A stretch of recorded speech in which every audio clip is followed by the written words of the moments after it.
raqiba. Puji syukur kehadirat Allah dengan mengucapkan alhamdulillah rabbil alamin, berselawat kepada Nabi dengan mengucapkan Allahumma salli ala Muhammad wa ala ali Muhammad fil alamin innaka Hamidum Majid. Bapak Ibu sekalian yang berbahagia, mudah-mudahan Allah berkahi, Allah sehatkan, Allah limpahkan rahmat kepada kita semua. Insyaallah yang hadir malam hari ini husnul khatimah. Amin ya rabbal alamin. Yang kedua, berdoa kepada Allah untuk kedua orang tua kita yang masih hidup, Allah sehatkan, Allah kuatkan, Allah berikan anugerah, Allah luaskan rezeki anak yang soleh. Dan untuk orang tua kita yang telah mendahului, Allah tempatkan di tempat terbaik di sisinya, Allah terima amal ibadahnya, Allah kumpulkan bersama orang-orang yang soleh. InsyaAllah husnul khatimah, dan keluarga kita sakinah mawaddah warahmah. Amin ya rabbal alamin. Selesai doa kita langsung. Bapak Ibu sekalian yang berbahagia, ini kali pertama saya sampai ke Masjid Nurul Ikhlas. Ya ketua ya, Nurul Ikhlas. Nak bahasa kampung atau bahasa Indonesia gitu? Boleh dua-duanya. Bahasa Melayu atau bahasa Indonesia Bapak Ibu? Bahasa Inggris pun tak pandai saya, kecuali Ustaz Agus. Ini ada guru saya di sini. Salam Ustaz, izin Ustaz Agus, Masya Allah. Baik Bapak Ibu sekalian yang berbahagia, malam hari ini Isra dan Mi'raj, ada aktivitas tahunan. Kalau bahasa orang zaman sekarang itu PHBI. Apa itu PHBI itu ya? Itulah pokoknya Hari Besar Islam, inti terakhirnya itu kan PHBI, Hari Besar Islam. Oh, peringatan. Tuh, boleh juga peringatan itu sebenarnya itu. Peringatan Hari Besar Islam. Alhamdulillah masih ingatlah Isra wal Mi'raj. Bapak Ibu sekalian yang berbahagia, saya tak membahas secara rinci sejarahnya karena tiap tahun sejarah ini mesti sudah disampaikan. Nabi berangkat dari Mekah, dari Masjidil Haram ke Masjidil Aqsa. Dari Masjidil Aqsa Mi'raj, naik ke atas, tengok neraka, tengok surga. Dalam satu riwayat Nabi berbicara dengan Allah tanpa hijab, yang paling kuat mengatakan bil hijab. Jadi Nabi wara al hijab, yang paling kuat dalil di antara para ulama. Saya tak berbicara pada aspek ini Bapak Ibu sekalian yang berbahagia. Saya berbicara 3 aspek saja, tak banyak-banyak. Kita patok jam berapa ketua? Setengah 11. Oh ya lumayan lah, setengah 10. Setengah 11 atau setengah 10. Di kode ya. Nanti kalau terlewat dari setengah 10 langsung kasih kode Bapak Ibu. Biasanya saya ceramah itu 1,5 jam sampai 2 jam. Itu kalau tidak diingatkan. Jadi tolong diingatkan biar sama-sama sodap awak. Kan begitu. Baik. Yang pertama Bapak Ibu, saya berbicara pada aspek tradisi. Saya berbicara dalam aspek pemikiran dan untuk kita semua. Yang pertama tradisi. Tradisi Isra dan Mi'raj meskipun dianggap sebagai satu ritual yang baik dalam agama. Isra dan Mi'raj ini tak jauh berbeda dengan hari besar Islam yang lain seperti Maulidir Rasul yang selalu diperingati oleh orang-orang khususnya di Indonesia dan umumnya di beberapa daerah dan negara. Tradisi ini adalah tradisi tahunan yang terjadi. Saya berbicara dalam konteks hilangnya tradisi ini. Saya Bapak Ibu, beberapa waktu yang lalu kami berangkat ke salah satu daerah di Riau ini, namanya Lahang. Lahang itu Tembilahan. Tembilahan masuk ke dalam, ada namanya Teluk Pinang, nyebrang lagi sampai ke Lahang. Di daerah tersebut, terkhususnya tradisi Isra Mi'raj itu pakai gendang, rebana. Pakai rebana, selawatan, kan begitu. Itu terasa betul nikmatnya itu Pak. Jadi seolah-olah kita berada di kampung betul itu. Memang di kampung sih sebenarnya itu. Cuma di Pekanbaru tak ada nampaknya. Beberapa malam ini saya keliling, tak ada. Tak ada lagi gendang-gendang itu, tak ada lagi. Entah kenapa kita tak tahu. Tapi yang jelas Bapak Ibu sekalian yang berbahagia, tradisi ini adalah sasaran empuk terkhusus Isra dan Mi'raj. Sasaran yang paling enak untuk dimasuki, disisipi syubhat Al-Quran dan syubhat agama. Oke? Sampai di sini bisa dipahami? Tradisi ini sangat mudah dimasuki atau disusupi syubhat agama dan syubhat Al-Quran. Yang pertama, kita bahas syubhat Al-Qurannya dulu. Syubhat Al-Qurannya adanya ketidaksesuaian dalam pandangan kaum yang merusak Islam antara Masjidil Aqsa dengan Nabi Muhammad sallallahu alaihi wasallam. Mereka mengatakan Masjidil Aqsa itu baru dibangun pada dua masa setidaknya dalam pandangan riwayat itu. Satu Umar bin Al-Khattab, yang kedua Marwan, dinasti Umayyah. Dalam dua aspek ini, baginda Nabi Muhammad sallallahu alaihi wasallam wafat di tahun 632 Hijriah atau 600-an ke atas Hijriah. Sementara oleh riwayat mereka yang merusak Islam ini, mereka katakan bahwa Masjidil Aqsa dibangun 715. Boleh dicek dalam sejarah. Boleh Bapak cek dalam beberapa kitab sejarah itu, ada yang menyatakan demikian. Pertanyaannya, berapa jarak tempuh umur antara 715 ke 600-an itu tadi? Kita ambillah anggap 632. Kira-kira berapa jarak tempuhnya itu? Sekitar 80 tahun. Artinya Nabi diperjalankan ke Masjidil Aqsa, itu Masjidil Aqsa-nya nggak ada, kata mereka. Maka dengan dalih inilah mereka katakan bahwa Masjidil Aqsa ini dongeng, cerita dongeng. Satu. Yang kedua, syubhat agama. Kenapa dikatakan syubhat agama? Adanya manipulasi cerita yang diritualkan seolah-olah azim besar. Kata seorang profesor Muslim Indonesia, cerita ini sangat tidak bisa diterima dalam konteks keseriusan. Tapi kalau cuma bercerita saja sebagai dongeng, boleh, kata dia. Oke Bapak Ibu ya, ini menurut mereka. Ini sudah disampaikan oleh Allah di dalam Al-Quran dalam dua ayat.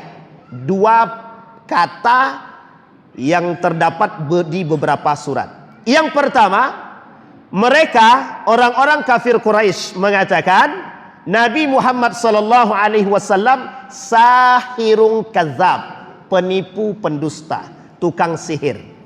Dia berhasil menyihir umat muslim ketika itu, orang Quraisy masuk ke dalam Islam, tapi ternyata Islam ini manipulasi, tipu daya.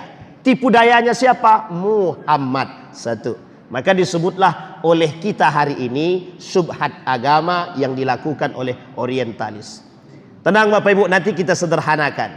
Yang kedua, ada kalimat asatirul awwalin yang juga diambil oleh orang Yahudi dan kafir Quraisy untuk mengatakan bahwa semua yang disampaikan oleh Muhammad melalui ayat Al-Quran ini dongeng terdahulu.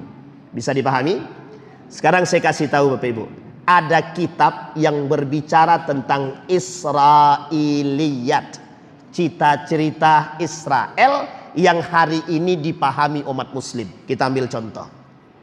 Bapak Ibu tahu nama Israel dari mana?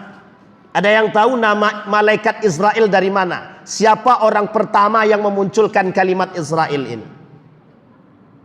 Boleh Bapak Ibu cari dalam hadis Nabi yang paling sahih. Jangankan yang sahih, yang dhaif saja.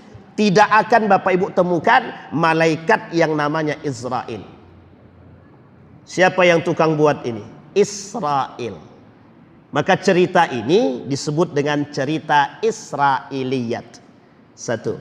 Yang kedua, Zulaikhah. Boleh cari dalam hadis sahih, boleh cari dalam Al-Quran. Adakah wanita solehah itu bernama Zulaikhah? Tidak ada, kecuali hadisnya dhaif jiddan, lemah banget, itu pun cuma satu, baru disebut dengan Zulaikhah.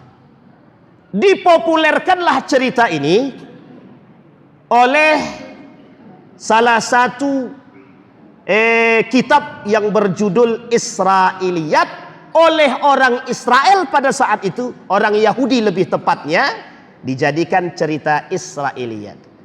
Jadi Bapak Ibu, saya kasih tahu lagi, Berapa jumlah nabi yang dipelajari waktu sekolah? Dua berapa?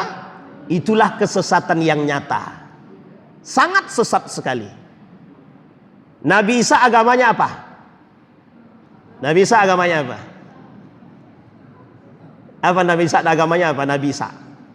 Nabi Musa agamanya apa? Nabi Ibrahim agamanya apa? Bapak Ibu, apa agama Nabi Isa? Islam atau Nasrani? Nah, kok jangan ragu-ragu. Astagfirullahaladzim, kacau nih.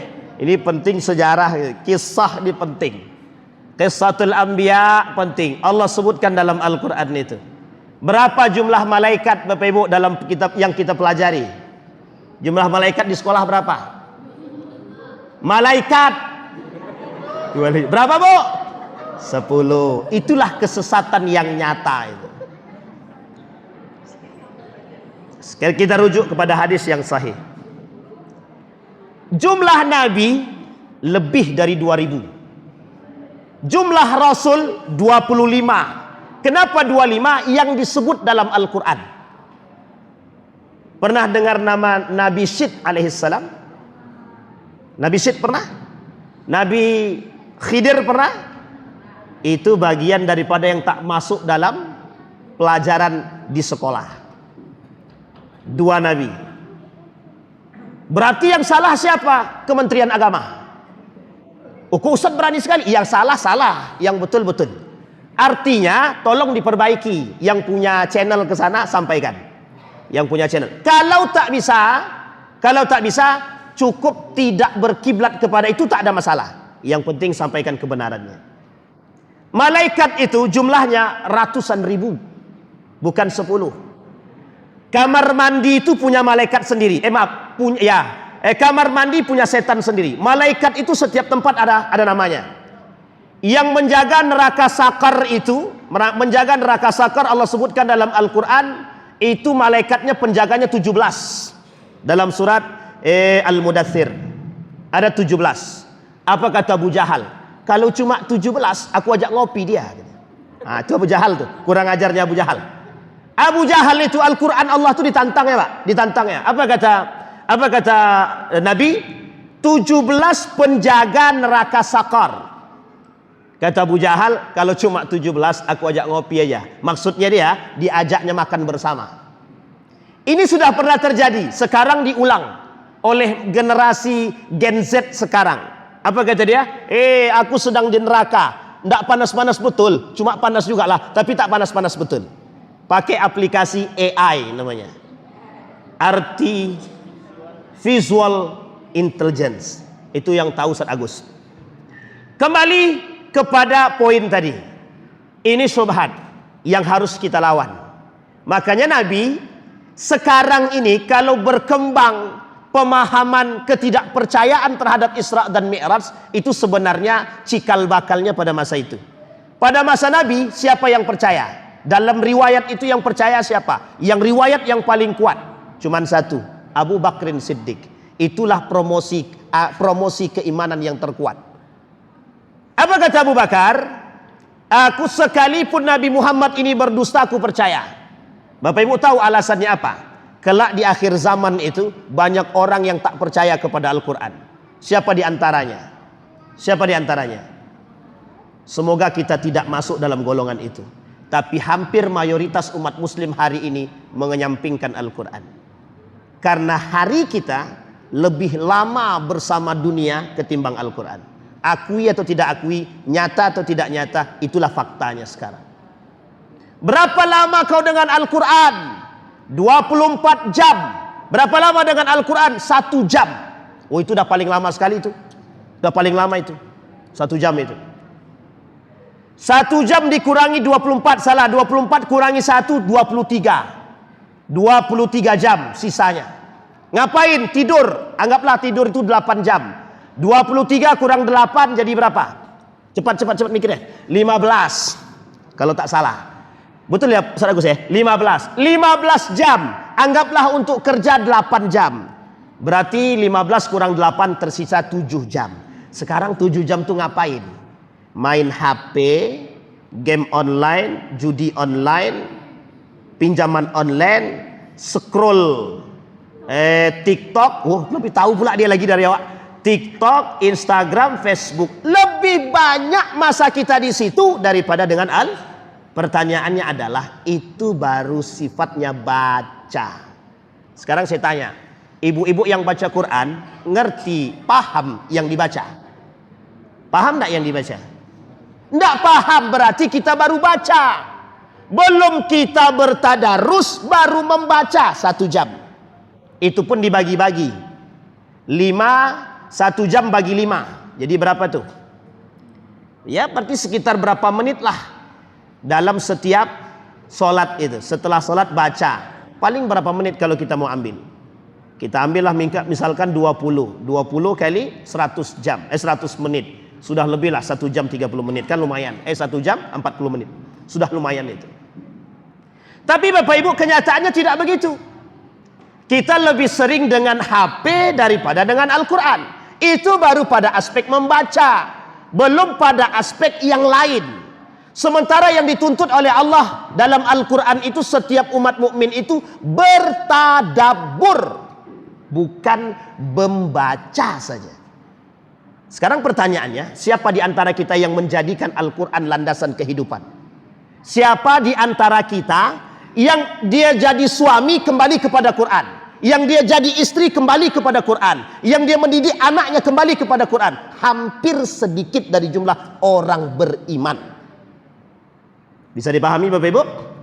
Ini potensi subhat Al-Quran yang terjadi di kalangan umat muslim. Mengapa bisa tersebar subhat ini? Karena kita dengan Al-Quran hanya sebatas qiraah membaca, kita tak bertadabbur dan kita tidak cinta.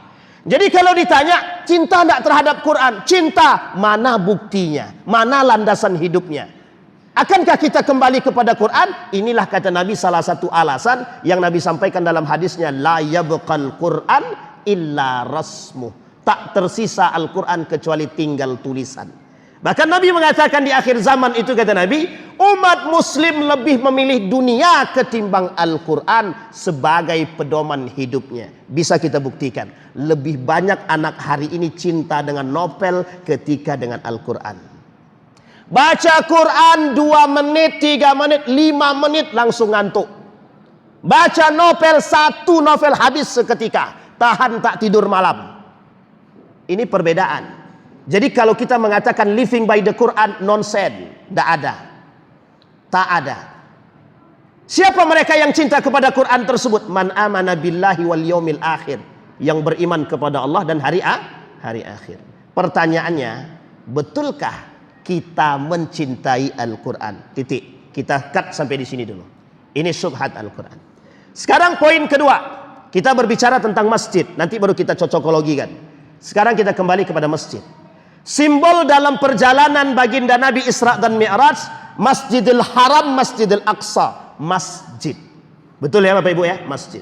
Pertanyaannya pertama muncul, berapa jumlah ayat yang berbicara di dalam Al-Quran tentang masjid? Yang tahu boleh pulang duluan. Silakan Bapak Ibu. Ada yang tahu berapa jumlahnya ayat yang berbicara tentang masjid di dalam Al-Quran? Oke. Kalau terlalu tinggi kita turunkan. Sebutkan 1 ayat saja yang berbicara tentang keutamaan masjid dalam Al-Quran. Apa Bu? Al-Isra. Bisa dibacakan ayatnya Bu? Subhanalladzi. Itu dia. Baru dibaca tadi, lupa pula lagi. Subhanalladzi asra. Pertanyaannya, itu keutamaan masjidkah atau sebutan masjidkah? Sebutan masjid. Sekarang mengapa Allah ciptakan masjid? Ada dalam surat yang disebutkan ketika sejarah terbentuknya Masjid Quba. La masjidu ussisa 'alat taqwa min awwali yaumin ahaqqu an taquma fihi rijalun yuhibbu ayyatatahhar wallahu yuhibbul muttahhirin. Satu kunci utama adalah takwa. Takwa di sini digandeng oleh Allah dengan kalimat akhirnya taharatun. Taharatun di sini bukan jasad, tapi taharatun di sini hati. Artinya Allah ingin katakan, lo masuk masjid, keluar masjid hati lo bersih. Lo masuk masjid, keluar masjid lisanmu baik. Kamu masuk masjid, keluar masjid tanganmu bagus. Kalau keluar masjid tanganmu masih maling, kalau keluar masjid mulutmu masih mencaci memaki, maka manfaat, faidah, dampak daripada esensi daripada masjid belum sampai kepada dirimu. Sampai di sini bisa dipahami Bapak Ibu? Sekarang kita kemukakan setidaknya 4 hadis dari baginda Nabi Muhammad SAW. Satu di antaranya nanti ayat Al-Quran. Hadis pertama mengatakan, kelak kata Nabi di akhir zaman orang berbondong-bondong membangun masjid bermegah-megahan, tapi jamaahnya nggak ada. Sudah terbukti atau belum? Sudah terbukti? Terbukti atau belum? Kita ambil contoh di Pekanbaru. Ya kita ini keprihatinan bersama. Keprihatinan bersama. Masjid An-Nur itu besar apa kecil? Besar. Siapa yang pernah sholat di sana? Berapa jumlah jamaahnya yang sholat? Besok kita cari, kita buat coba-coba sesekali. Sholat asar, sholat zuhur atau sholat subuh boleh. Atau sholat maghrib lah yang paling cukup agak aman sedikit. Tengoklah di situ. Oh, enggak usah, sholat zuhur lah. Sholat zuhur. Kalau subuh jelas kosongnya maksudnya, jelas manusia sedikit. Sholat asar jelas sedikitnya, ambil sholat zuhur yang aktivitasnya sedang rame-ramenya. Lihat berapa saf di sana. Masjidnya megah tapi isinya kosong. Sampai lantainya pun bersih, tidak ada yang injak maksudnya. Bukan hanya Masjid An-Nur, banyak masjid yang berlabelkan Islamic Center pun sekalipun, dan banyak masjid besar yang isinya mohon maaf nggak ada orangnya. Pertanyaannya, perkataan Nabi terbukti atau tidak? Terbukti. Orang hari ini sangat sibuk membuat pembangunan masjid, galang dana sana sini, lupa deh kalau gaib jamaah. Galang dana bisa, galang jamaah tidak bisa. Padahal perjuangan itu bukan galang dana, ngajak jamaah sekitar rumah ini ke masjid. Bayangkan, orang yang rumahnya di samping masjid, tidak ke masjid, dia tercela kata Nabi. Ini jangan tersinggung, yang rumah dekat masjid jangan tersinggung. Kalau tersinggung berarti ya minta maaf lah, berarti pelaku kan begitu. Bisa dipahami Bapak Ibu? Jangan tersinggung. Masjid di samping rumah atau rumah dia di samping masjid. Ini kemarin itu ada salah satu pengurus masjid dekat rumah saya itu, Pak bisa enggak toa masjid nih, saya bilang, arahkan ke rumah orang itu. Tujuannya apa? Biar kita teriakin azan itu. Jadi biar bangun deh. Jadi sholat subuh itu biar kedengaran gitu kan. Ya kalau tidak, kalau bisa maghrib lah kan gitu, ke masjid. Ini rumah samping masjid, tahu pun tidak jumlah pintu masjid berapa pun tak tahu. Itu kalau tak tahu tak pernah ke masjid namanya. Jadi jangan salah, kalau hari ini orang tidak kenal dengan masjid itu biasa. Orang tidak kenal, generasi tidak tahu masjid itu biasa. Karena memang faktor pertama yang terjadi pada mereka generasi kita ini adalah orang tua yang tidak mengenalkan anak kepada masjid. Orang tua bilang begini, nak, kau main kemanapun silahkan, kau pergi kemanapun silahkan, nongkrong dimanapun silahkan, yang penting jangan lupa sholat. Sekarang saya tanya, betul apa salah? Betul apa salah? Salah. Kenapa salah? Akhirnya anak tidak sholat di masjid, sholatnya di mana? Di kafe. Pertanyaannya, bisakah Bapak Ibu mempertanggungjawabkan benar salahnya sholat tersebut? Pernahkah Bapak Ibu melihat anak Bapak Ibu sholat benarkah atau tidak? Jangan-jangan mohon maaf. Anak Bapak Ibu sedang nongkrong dengan pacarnya di kafe, sholat berjamaah berdua, haram hukumnya. Haram. Kenapa kok haram? Bukan muhrim. Tidak boleh laki-laki perempuan yang bukan muhrim sholat berjamaah. Tidak boleh sekalipun dalam masjid. Kecuali banyak jamaah yang lain. Tidak boleh. Itu sangat dikecam oleh para ulama. Itu pertanyaan kita, Pak. Orang tua bilang dulu begitu. Yang penting kau sholat nak. Tidak masalah kau kemana-mana, tidak masalah. Yang penting kau sholat. Akhirnya sampai hari ini kata generasi kita, Ustaz, kami kan tidak sholat ke masjid kan tidak apa-apa. Yang penting tuh kami sholat. Akhirnya itu yang dia bawa. Dari mana kau dapat begini? Kata orang tua kami begitu dia. Jadi minta maaf. Kalau masjid kosong anak muda, ya itu alasannya. Kita yang suruh. Yang penting kau sholat. Yang penting kau sholat. Tapi kalau sesekali kan masih masuk akal, Pak. Sekali dia ke kafe, sholat dia di sana, itu masih mending. Ini setiap waktu dia sholat di sana atau tidak sholat di masjid. Di rumah kita katakan ke masjid lah, nah itu pun tidak kita sampaikan. Makanya Bapak Ibu, jangan salah kalau masjid ke depan ini kosong, itu wajar. Karena kita tidak pernah mendorong generasi kita untuk sholat di masjid. Mulai hari ini, cobalah untuk merubah pola pikir. Bahasa-bahasa ini perlu ditata. Perlu ditata. Sekarang saya tanya Bapak Ibu, satu bahasa yang merusak akidah, satu bahasa berdampak merusak akidah. Kalau kau tak belajar nak, kau tidak akan pintar. Sekarang saya tanya, betul tak kalimat itu? Kalau ada yang mengatakan benar, bahwa akidahnya rusak. Kalau kau tak belajar nak, kau tak akan pintar. Kalau kau tak minum obat, kau tak akan sehat. Nalar akal manusia mengatakan benar, tapi akidah mengatakan salah. Iman mengatakan salah. Kenapa? Kita menghilangkan kekuatan Allah dan kekuasaan Allah di situ. Itu yang kita ajarkan kepada anak kita. Berpotensi bahasa yang rusak mengalahkan iman, merusak akidah. Inilah yang kita sebut sebagai rusaknya tradisi yang baik di tengah umat muslim tanpa kesadaran. Maka Bapak Ibu, kelak Isra dan Mi'raj ini 10 tahun yang akan datang, yang masih hidup boleh disaksikan. Kalau kita tidak istiqamah dengan tradisi Isra Mi'raj ini, maka generasi muda kita tidak akan kenal istilah Isra Mi'raj. Ditambah dengan pengaruh pikiran-pikiran yang gak benar, yang merusak Islam tadi, habis semua tradisi kita. Bisa dipahami Bapak Ibu? Ini satu sisi tradisi tadi. Yang kedua, persoalan masjid. Di dalam Al-Quran, saya sebutkan Bapak Ibu 2 ayat saja. Yang pertama kata Allah, esensi masjid adalah takwa. Yang kemudian digandeng untuk membersihkan dan mensucikan hati seseorang, sehingga ketika dia keluar dari masjid, lisannya terjaga. Maka kata Allah dalam Al-Quran, la masjidu ussisa alat taqwa.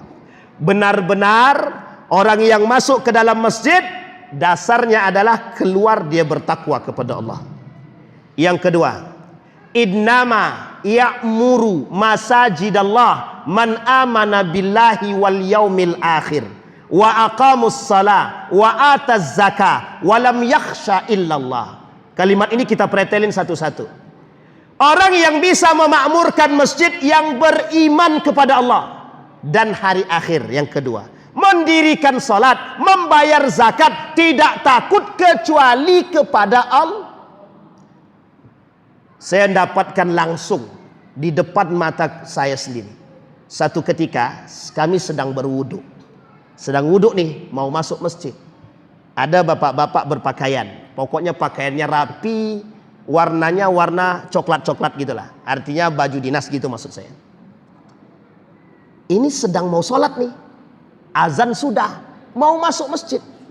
Pas melangkah kaki ke masjid, iqamah. Allahu Akbar, Allahu Akbar. Dapat dilalah di waktu yang bersamaan, dapat telepon. Saat itu juga kalang kabut bapak tuh lari, tak jadi ke masjid. Saya tanya, setelah selesai urusan, kami selesai sholat, dilalah Allah pertemukan kami. Pak, bapak kok tadi buru-buru kesana ngapa? Dipanggil kepala dinas, kata dia. Takut sama Allah, takut sama kepala dinas, lebih takut kepada mereka daripada kepada syirik modernnya begitu. Syirik modern manusia hari ini itu begitu. Dengan masjid saja begitu kondisinya, bagaimana di luar masjid? Kata Allah, kata Nabi dalam hadisnya, rijalun qalbuhu mu'allaq bil masajid. Syab, rijal, pemuda yang hatinya terikat dengan masjid. Apa maksudnya? Yang memakmurkan masjid, yang dia sering datang ke masjid, yang dia relakan hidupnya, yang dia relakan kebiasaannya, perkumpulannya bersama para generasinya, tapi dia lebih condong hatinya dia ikat ke masjid. Setelah itu baru dia bermain. Ini yang sulit. Bayangkan di kondisi seperti itu. Pertanyaan muncul lagi kepada kita semua, mana yang lebih penting, panggilan Allah kah atau panggilan manusia kah? Panggilan manusia kah atau panggilan Allah kah? Satu ketika ada seorang tujar, pedagang. pedagang. Jadi sedang jualan. Ketika belum azan, tidak ada yang beli. Pas azan, ada 2 orang masuk. Diladenilah. Azan ini berkumandang. Tapi pedagang tadi ada pembeli, diladeninya. Ketika kita ajak, yuk ke masjid. Baru azan kan? Bentar lagi lah. Oke. Kemudian Bapak Ibu, 2 orang ini pergi. Dia sedang bersiap. Ketika iqomah, datang 5 orang. 5 orang. Tadi 2, sekarang 5. Ini cobaan banget ini. Cobaan banget. Kira-kira menurut Bapak Ibu, orang ini tadi ditinggalnya 5 orang ini ke masjid, atau dia tetap di situ bersama 5 pelanggan nih? Tebak-tebakan dulu. Nanti saya kasih tahu cerita realnya. Kira-kira ditinggalkannya atau mohon maaf, ditinggalkannya pembeli tadi atau dia layani? Dilayani. Qomat selesai, 5 orang ini selesai belanja. Assalamualaikum warahmatullahi wabarakatuh, kata imam. Apa kata dia? Astagfirullah, aku masbuk. Bukan masbuk, ketinggalan. Bukan masbuk itu. Pulang saya tanya, loh kok enggak nampak di masjid tadi? Iya Ustaz, tadi sedang belanja, sedang mau ke masjid, tiba-tiba datang orang. 5 orang pula, ditinggal sayang Ustaz, kata dia. Paham maksud saya ini Bapak Ibu? Paham maksud saya? Orang kalau yakin dengan Allah, Bapak Ibu, memang Bapak Ibu ke masjid ini, ke masjid itu tidak mendatangkan atau tidak langsung membuat Bapak Ibu kaya, tidak. Bapak Ibu rajin sholat tidak membuat Bapak Ibu langsung kaya, tidak. Tapi Bapak Ibu tidak sholat, 2 yang tidak Bapak Ibu dapat. Dunia Bapak Ibu tidak dapat, akhirat tidak dapat. Tapi Ustaz, orang kafir itu tidak sholat dia kaya dia. Jawabannya cuma 1. Kalau Bapak Ibu mau kaya, jadi kafir aja. Selesai jawabannya, tidak ada yang lain. Jangan samakan orang muslim dengan kafir. Itu bedanya jauh banget Pak, jauh banget. Perbedaannya terletak pada syahadatnya. Kita berikrar terbebani. Itu esensi yang kedua. Esensi yang ketiga, masjid ini Bapak Ibu, ukhuwah Islamiyah. Masjid ini membangun ukhuwah. Tadi saya berjanji menyampaikan 3 hadis 1 ayat. Yang pertama tadi sudah saya sampaikan, ada orang masuk ke dalam masjid. Yang pertama tadi, orang membangun masjid, berlomba-lomba membangun masjid, sementara mereka tidak berlomba-lomba mencari jamaah.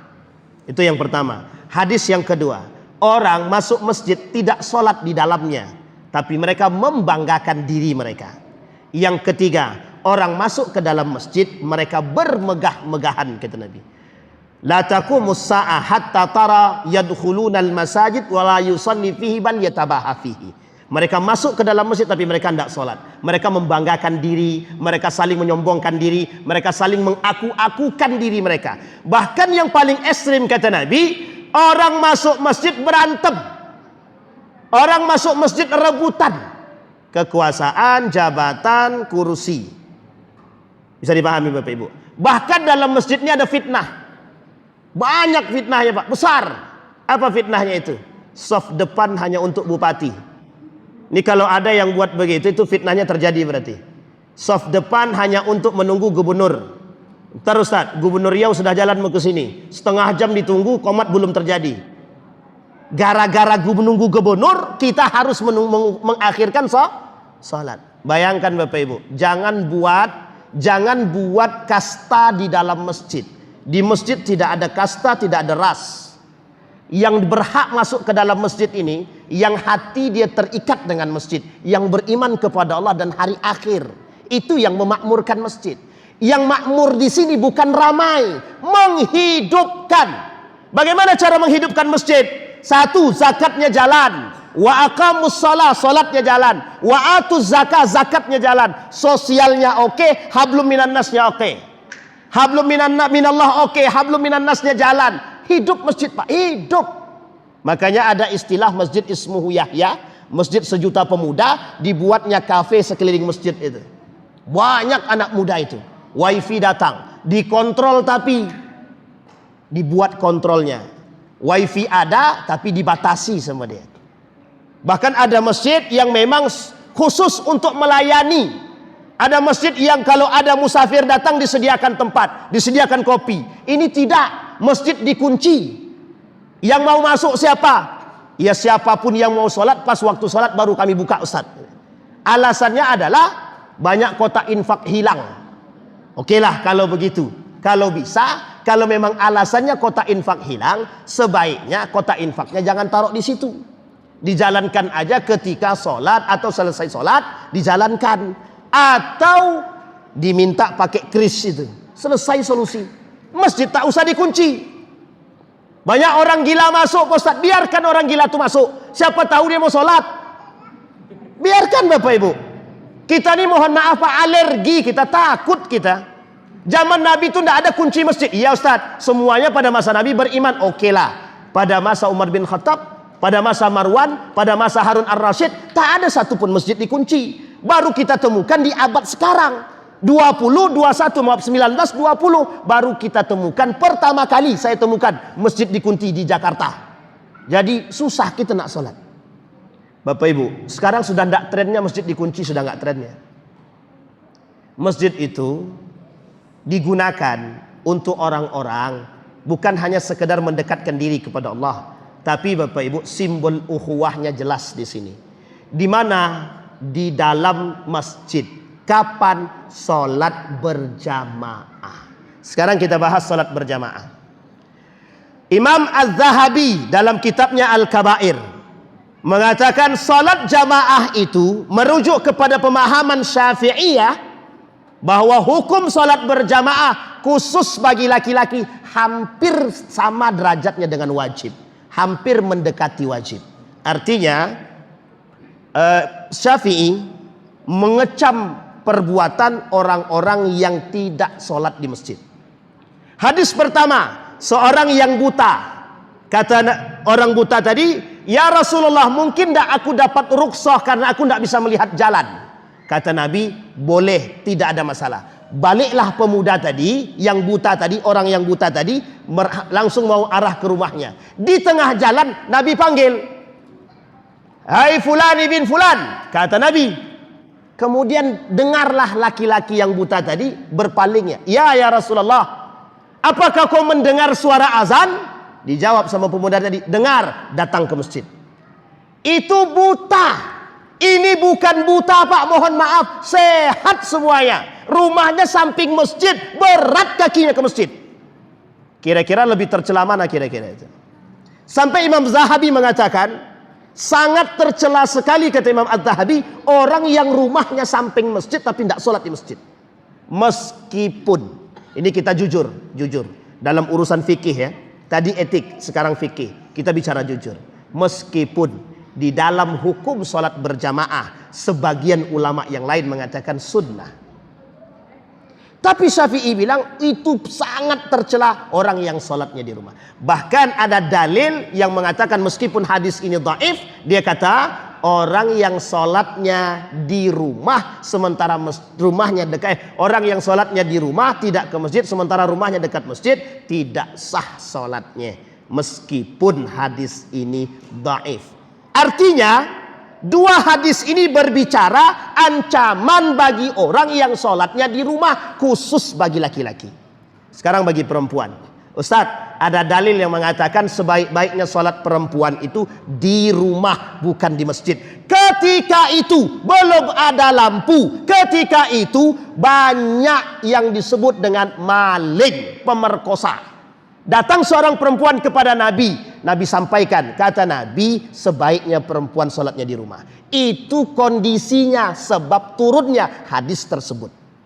Kalau sekarang rumah samping masjid, berangkat bareng suami, apa yang ditakutkan? Tapi Ustaz ada yang kedua Ustaz, fitnah Ustaz. Oke, sekarang sudah ada tirai. Apa yang mau dijadikan fitnah lagi? Datang sama suami, bukan sendirian. Kalau ibu sholat sendirian di sini, ada imam satu, ibu sendiri, itu baru fitnah. Bahkan haram berjamaah kalau bukan sama muhrimnya. Bisa dipahami Bapak Ibu? Jadi tidak ada alasan sebenarnya. Pertanyaan muncul, apa yang membuat kita tidak sholat ke masjid? Bagi laki-laki khususnya. Itu pertanyaan besar. Pertanyaan besar. Oh Ustadz, kakiku sakit. Oke. Oh Ustaz, asam lambung naik. Oke. Oh Ustaz, aku stroke. Oke. Tak ada masalah. Bil uzur, kata para ulama, ma'fu anhu. Kalau dia ada uzur silahkan. Tapi yang dipersoalkan yang tidak ada uzur. Sudah tidak ada uzur, badan sehat, rumah samping, tidak ke masjid, lalai pula sholatnya lagi. Akan cukup lengkap semua sudah. Bisa dipahami Bapak Ibu? Jadi tidak ada alasan Pak, tidak ada alasan. Ini masjid. Sehingga Bapak Ibu, masjid ini harus digunakan pada porsinya. Makanya Bapak Ibu, kesucian masjid ini terjaga. Kata Nabi, jangan transaksi jual beli dalam masjid. Tidak boleh bayar hutang dalam masjid. Tidak boleh transaksi pegadaian dalam masjid. Semua transaksi duniawi diancam oleh Allah untuk dilakukan di dalam masjid. Lah terus kapan kami bayar hutang? Luar masjid. Masuk pergi ke teras, transaksi di sana. Selesai. Bisa dipahami Bapak Ibu? Ini masjid. Dan masjid harus dijaga, harus dijaga. Hadis yang ketiga tentang masjid disampaikan oleh Allah dalam Al-Quran, bahwa ada masjid tujuannya bukan untuk bersama ketakwaan, tapi tujuan masjid untuk membunuh baginda Nabi Muhammad SAW. Nama masjidnya Dirar. Allah abadikan dalam Al-Quran, disampaikan dalam bentuk cerita bahwa ada masjid ketika Nabi sedang melaksanakan perang Tabuk. Dalam perpulangan Nabi dari perang Tabuk, Allah mengatakan kepada Nabi dalam firman-Nya, "Ya Muhammad, pulang ini kau hancurkan masjid." Nama masjidnya Dirar. Nabi sampaikan kepada para sahabat, sampai ke Madinah hancurkan tuh masjid. 500 meter dari Masjid Kuba, nama masjidnya Masjid Dirar. Sekarang sudah tidak ada. Artinya, untuk menghancurkan Islam itu butuh satu masjid saja. Artinya Bapak Ibu, hari ini ada orang yang sengaja untuk menghancurkan Islam dengan sama-sama melakukan aktivitas Islami dengan cara membangun masjid. Siapa mereka yang memunculkan perpecahan di tengah umat muslim? Ini Masjid Muhammadiyah, yang sono Masjid NU, yang situ Masjid Perti. Kalau ada yang sholatnya orang Muhammadiyah di situ, kebetulan jadi imam, usir. Oh, kalau kayak gini kejadiannya, maka itulah yang disebut dengan Khawarij. Yang kedua, LDII pada masanya. Setiap yang sholat selain daripada LDII ketika itu, termasuk saya yang merasakan sendiri, itu mohon maaf bekas kaki kita dipel balik, seolah-olah kita ini najis. Jangan gunakan masjid untuk melakukan perpecahan. Jangan, merusak itu. Tidak sesuai dengan esensinya. Maka kata Allah dalam Al-Quran, "Walam yakhsha illallah." Orang yang beriman tadi dengan Allah dan hari akhir, yang mendirikan sholat dan membayar zakat, tidak ada satupun yang dia takuti kecuali Allah. Esensinya apa? Taharatul qalbi. Apa esensinya? Takwa. Apa arti takwa tadi? Takut kepada siapa? Allah Subhanahu wa ta'ala. Terakhir kita bahas persoalan sholat. Tadi sudah, tradisi sudah, masjid sudah, sekarang sholat. Kalau masalah sholat ini Bapak Ibu, ini masalahnya serius. Masalah sholat ini serius. Kata baginda Nabi Muhammad SAW, yang hilang di akhir zaman ada dua simpul. Simpul pertama yang akan hilang adalatul hukmi, hukum yang adil. Kalau kita bicara hukum adil, itu Bapak Ibu sudah lebih paham daripada saya. Oke ya, tak perlu kita sebut pun sudah paham hukum itu berat kemana, kan begitu. Sekarang yang kedua, kata Nabi yang terakhir hilang, simpul yang terakhir hilang dari diri umat muslim adalah sholat. Hadis pertama. Hadis kedua, kata baginda Nabi, kelak umat muslim akan meninggalkan sholat, lebih penting dunia daripada sholat. Yang ketiga, banyak pemimpin yang suka mengakhirkan sholat. Sekarang saya tanya, pemimpin itu mengakhirkan sholat atau tidak sholat? Dua-duanya. Dua-duanya. Bukan hanya mengakhirkan sholat, tapi meninggalkan sholat. Kalau pemimpin itu takut sama Allah, mesti dia sholat. Tapi pemimpin itu tidak dekat kepada Allah dan tak takut kepada Allah. Buat apa dia sholat? Bisa dipahami. Kalaupun dia sholat hanya sebatas pencitraan. Ini tren masa kini. Tren masa kini. Seorang ulama dari Saudi bercerita di dalam ceramahnya, beliau bilang begini. Saya menemukan banyak jamaah umrah datang ke Masjidil Haram dan Masjid Nabawi hanya bertujuan untuk pencitraan. Apa kata dia? Diambilnya Al-Quran, disuruhnya temannya memfoto, dipostingkannya. Setelah difoto, dia tutup Al-Qurannya, bukan dibacanya. Saya tanya, betul nggak tuh? Banyak orang saya temukan, kata beliau, di Masjidil Haram, di depan Ka'bah, mereka seolah-olah menjadi orang yang suci, kata beliau. Mereka berfoto, aku sedang di Masjidil Haram, silahkan yang mau titip doa. Dia sendiri pun tidak berdoa. Artinya lebih penting itu kan. Bapak ibu sekalian yang berbahagia, ini fakta. Jahiliyah modern tuh begitu. Jahiliyahnya manusia sekarang tuh begitu. Manusia hari ini lebih senang dengan sifatnya yang begini, duniawi. Yang penting Ustadz, subscriber aku banyak, yang penting viewersnya banyak. Ini mau mengalahi Ustadz Abdul Somad itu. Kata Ustadz Abdul Somad itu kan sejuta viewer. Ustadz siapa namanya satu lagi? Ustadz Zainuddin MZ sejuta umat. Ustadz Abdul Somad sejuta viewers. Lah kalau dia sejuta subscriber. Artinya apa? Pencitraan. Memang kata Nabi di akhir zaman tuh banyak sekali manusia pencitraan itu, banyak kata Nabi. Karena memang itu yang enak dibuat. Lagi-lagi ujungnya satu saja, dunia, bukan yang lain. Sekarang kita masuk pada hadis yang kedua. Kata Nabi, orang sudah mulai enggan melaksanakan sholat. Benar Pak? Benar. Benar. Sekarang saya tanya Bapak Ibu, Indonesia ini masuk nomor berapa? Jumlah umat muslim terbanyak di berapa? Nomor berapa?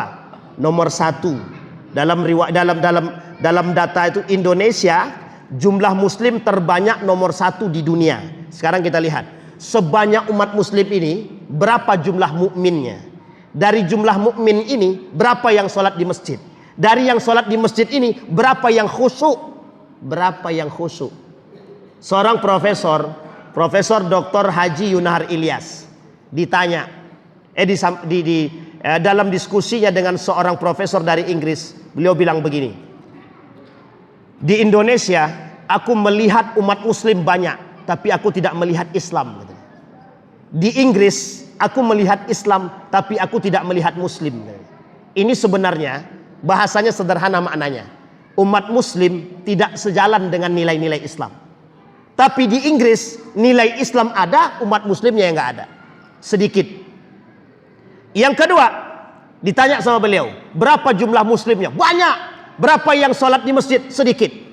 Bahkan mohon maaf, masjid-masjid itu per RT sudah punya masjid. Baru-baru ini Bapak Ibu, uniknya RT-nya berseberangan. Mau bangun masjid berseberangan pula. Sini masjid, sini masjid. Kita kan beda RT katanya. Coba bayangkan. Hanya gara-gara sakit hati, gagal jadi ketua masjid, bangun masjid baru. Coba bayangkan. Dan kami sudah mengalami kondisi itu. Beberapa waktu yang lalu ada pengurus masjid yang tak sejalan, kita ganti, dia bangun masjid di belakang masjid tersebut, tak jauh dari masjid yang kami dekat tempat kami itu. Coba bayangkan. Pertanyaannya, bisakah kita sandarkan itu masjid diror kepada mereka? Masjid yang dibangun atas kebencian, masjid yang dibangun atas perpecahan, itu yang mereka inginkan. Itulah yang dilakukan oleh Abu Ubaid bin Salul untuk membunuh baginda Nabi Muhammad SAW. Bisa dipahami Bapak Ibu esensi masjid tadi. Kembali kepada sholat tadi. Kembali kepada sholat. Bapak Ibu, yang pertama persoalan sholat ini Bapak Ibu ada 4. Sebelum saya tutup ada 4. 1, orang yang sengaja meninggalkan sholat. Yang kedua, orang yang tidak sengaja meninggalkan sholat. Yang ketiga, orang yang lalai sengaja melalaikan sholat. Yang keempat, orang yang tidak sengaja melalaikan sholat. Yang terakhir, ada orang yang mengingkari kewajiban sholat. Yang pertama, ada orang yang sengaja meninggalkan sholat. Bapak Ibu pasti temukan. Sholat nak, yuk, ntar dulu, malas sholat. Akhirnya dia nggak sholat. Bapak Ibu tahu nerakanya apa? Nerakanya sakar, kata Allah. nerakanya sakar. Kata Allah dalam Al-Quran, malakum fi sakar, lam nakum minal musallin, walam nakun nut'imul miskin. Ibnu Katsir mengatakan, orang neraka sakar ini bukan tidak sholat, tapi lalai sholat. Kalau tidak sholat, nerakanya jahanam.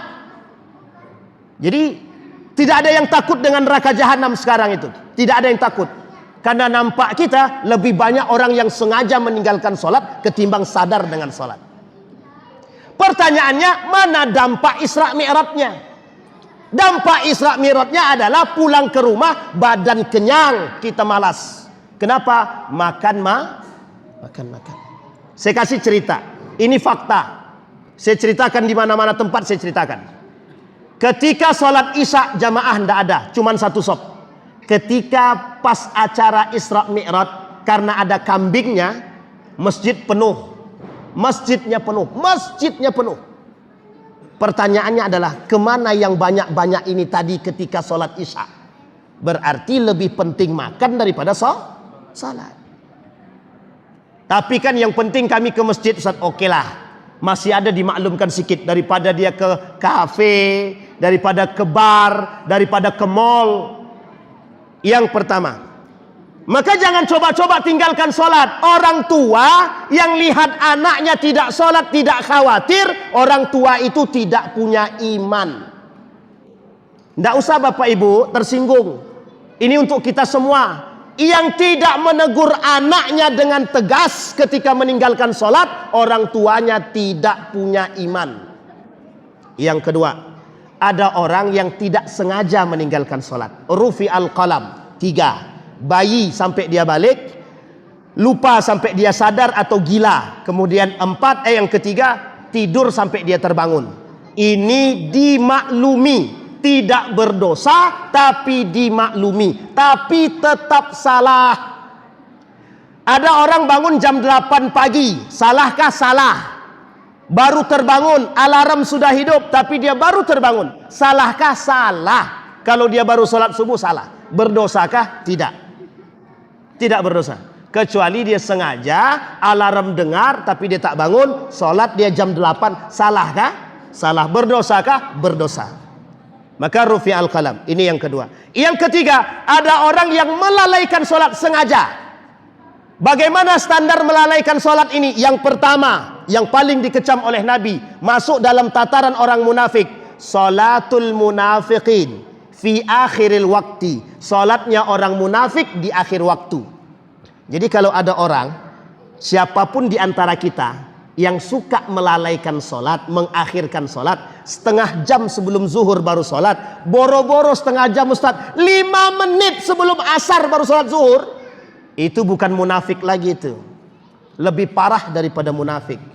Allah kata dalam Al-Quran, wa idza qamu ila salati qamu kusala. Ada orang-orang yang mendirikan sholat cuma main-main, sholatnya suka mengakhirkan waktu, dia munafik dia. Pertanyaannya, apa nerakanya bagi orang munafik? Jahanam.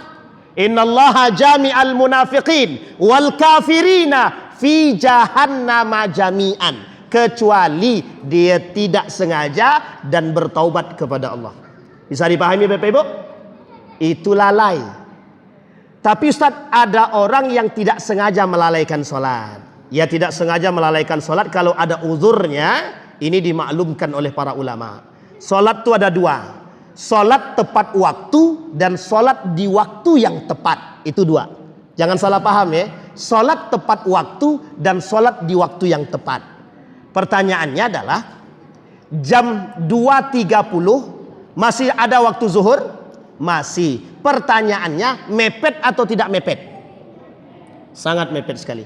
Apa sebab dia tak akhirkan sholatnya? Ada sebab? Ada. Lebih penting game online-nya, lebih penting judi online-nya, lebih penting duniawinya daripada sholatnya.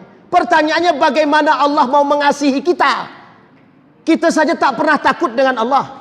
Baik, itu yang tadi sengaja sudah, yang tidak sengaja sudah, yang lalai sengaja sudah, yang tidak sengaja lalai sudah. Terakhir Bapak Ibu, yang kelima, ada orang yang mengingkari kewajiban sholat. Ini sudah saya sampaikan berkali-kali. Ade Armando itu orang kita tidak tahu muslim atau tidak. Yang jelas dia adalah orang yang mengingkari kewajiban sholat dengan mengatakan tidak ada dalil tentang sholat 5 waktu dalam Al-Quran. Itu lebih nifak daripada munafik itu sendiri. Bisa dipahami Bapak Ibu? Kita kembalikan. Sebelum saya tutup, ada 5 kemuliaan bagi orang yang menjaga sholatnya. Yang 5 waktu dia jaga, sholat tepat waktu, Allah jaga, Allah kasih 5 hal, kata Nabi. Yang pertama kata baginda Nabi Muhammad sallallahu alaihi wasallam, man hafaza ala salawatil khamsal maktubah, barang siapa yang menjaga salat 5 waktu yang wajib, kata Nabi, diberikan akramahullahu khamsu karamatin, Allah muliakan dengan 5 kemuliaan. 1, Allah angkat derajatnya. Yang pertama, Bapak Ibu, mengangkat derajat itu, ini saya kasih tahu. Bapak Ibu pakai iman, melihatnya pakai iman. Jangan pakai akal, tapi pakai iman. Orang yang rajin sholat mesti lebih disegani ketimbang orang yang tidak sholat. Mesti itu. Bapak Ibu lihat aja. Kecuali Bapak Ibu rajin sholat, tapi lisan Bapak Ibu lebih tajam daripada sholat Bapak Ibu. Berarti tidak ada gunanya kan sholatnya kan. Sholat dia, tapi lisannya mencaci maki. Keluar masjid mulai dicarinya sasarannya itu.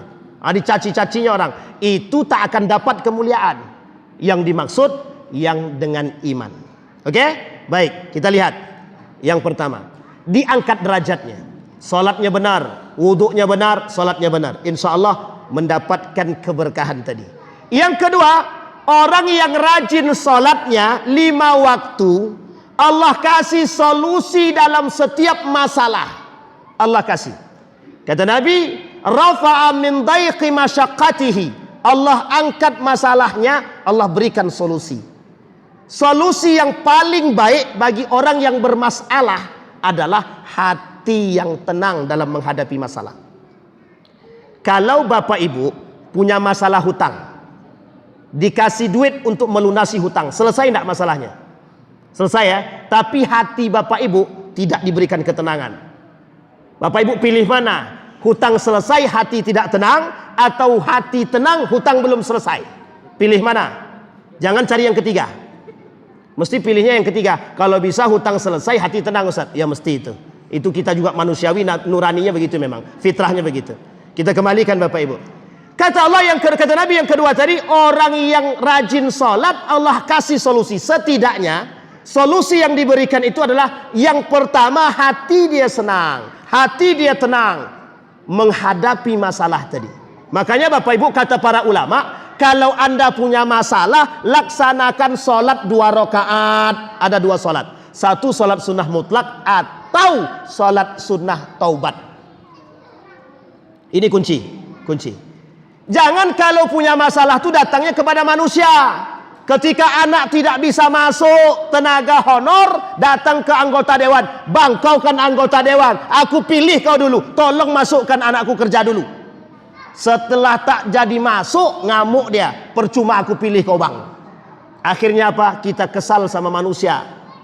Pertanyaannya mintanya kemana? Wa idza sta'anta fasta'in billah, wa idza sa'alta fas'alillah.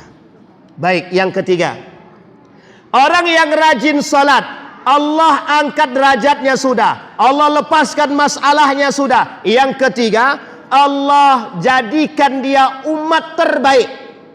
Yang keempat, Allah masukkan ke dalam surga tanpa hisab. Yang kelima, Allah berikan naddarallah fi aujahihim. Allah berikan cahaya di wajah mereka.